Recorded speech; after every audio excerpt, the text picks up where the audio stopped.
রেখা দেখাবো। আজকে এই বয়সে এসে আমার কাছে মনে হয় এই জায়গায় আমাদের ব্যর্থতা আছে। সুযোগ সৃষ্টি হয়েছে, আমাদের ছেলেরা জীবন দিয়েছে, আমাদের রাজনৈতিক কর্মীরা জীবন দিয়েছে, আমাদের রাজনৈতিক কর্মীরা দীর্ঘদিন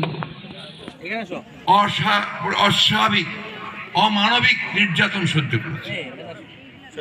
700-800 রাজনৈতিক নেতাকর্মীকে গুম করা হয়েছে। রেখা দেখাবো। আজকে এই বয়সে এসে আমার কাছে মনে হয় এই জায়গায় আমাদের ব্যর্থতা আছে।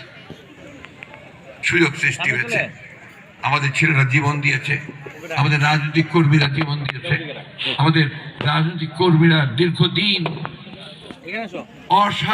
অস্বাভাবিক অমানবিক নির্যাতন সহ্য করেছে। 700-800 রাজনৈতিক নেতাকর্মীকে গুম করা হয়েছে।